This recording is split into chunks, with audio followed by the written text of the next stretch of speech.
Docteur en médecine, Claude Lise est sénateur et président du Conseil général de Martinique. Après avoir été l'un des leaders du Parti progressiste martiniquais, il est aujourd'hui premier secrétaire général du Rassemblement démocratique pour la Martinique. Souvent interviewé sur la politique et l'économie, mais que sait-on d'autre sur cet homme discret? N'avez-vous pas envie de temps en temps de vous mettre en jean ou en short, comme un simple citoyen? Écoutez, je suis souvent comme ça, chez moi, ou en week-end, quand je peux avoir un week-end tranquille. Je ne m'habille que pour être au bureau dans mes activités officielles. Juste à l'intérieur de chez vous? Pas seulement. Non, lorsque je vais d'ailleurs sur le terrain, quelquefois, la semaine dernière, je suis allé visiter un marché dans le sud, au Marin, avec de jeunes agriculteurs que je m'efforce d'aider. J'étais en tenue très sportive. Quel est votre livre référence?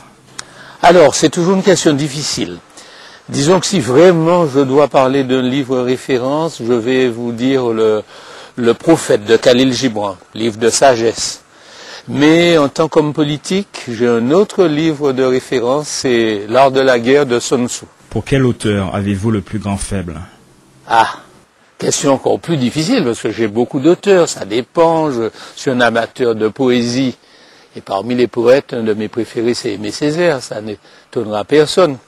Mais j'en ai d'autres, Aragon, Éluard, si on remonte à Apollinaire, Rimbaud, j'aime beaucoup la poésie. Mais en matière de romans, alors d'une part, j'aime beaucoup les Sud-Américains, j'aime beaucoup les Latino-Américains, Garcia Marquez en particulier. Des livres que j'aime beaucoup, c'est 100 ans de solitude. J'aime également beaucoup les auteurs japonais, comme Kawabata ou Tanizaki. Et puis bien sûr, les auteurs locaux. J'apprécie beaucoup Patrick Chamoiseau, par exemple.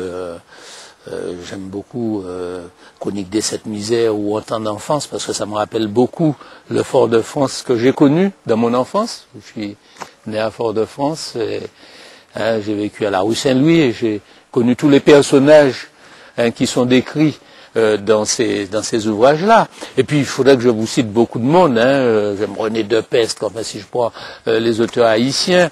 Puis dans les auteurs français, les grands auteurs français, moi, je suis un grand amateur de l'œuvre de Camus. Pour moi, un grand humaniste, un homme qui fait réfléchir beaucoup sur la condition humaine. Vous avez cité Chamoiseau. Oui. Qu'est-ce que vous aimez dans son style? D'abord, je trouve qu'il a un style à lui, un verbe assez puissant, c'est différent de celui de Césaire, qui est donc un verbe original. La puissance du verbe, le fait d'avoir un petit peu, comme Césaire l'a fait, mais d'une autre manière, subverti la langue française pour y introduire beaucoup d'expressions créoles. Il a créolisé la langue française, je trouve ça très bien. Mais je reviens à Aimé Césaire, même en dehors de la poésie, pour moi c'est quand même un penseur fondamental, une des grandes consciences du XXe siècle. Et il y a beaucoup d'œuvres qui font réfléchir. Je suis alors un petit peu en désaccord avec les auteurs du concept de créolité. Non pas que je critique ce concept, mais quand ils ont opposé ce concept à celui de la négritude. Je pense que le concept de négritude est indépassable quand on le comprend, tel que Césaire conçoit ce concept.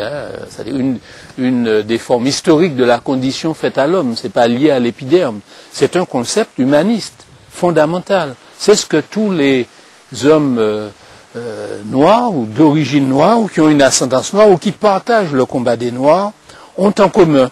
Ce qu'ils ont en commun dans le vécu, dans une expérience, mais aussi dans une mémoire collective. Je ne vois pas comment ça peut être dépassé par un concept qui nous rappelle que les cultures, lorsqu'elles s'entrechoquent, notamment dans des pays carrefours comme les nôtres, produisent plus que l'addition des apports multiples qui s'entrechoquent.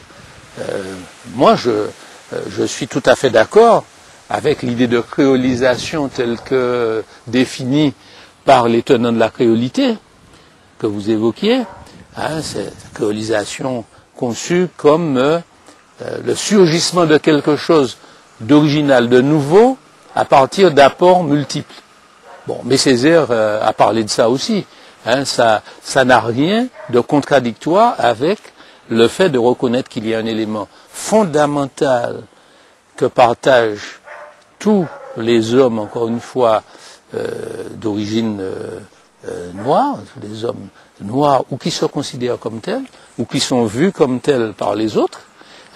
Et c'est ce quelque chose de fondamental, c'est une mémoire collective, un passé douloureux, c'est une expérience de déshumanisation qui a été imposée et qui a demandé que des hommes comme Césaire fassent une œuvre de réhabilitation, une œuvre d'affirmation de la dignité, de la plénitude de la dignité humaine de ceux qui étaient niés dans leur humanité même.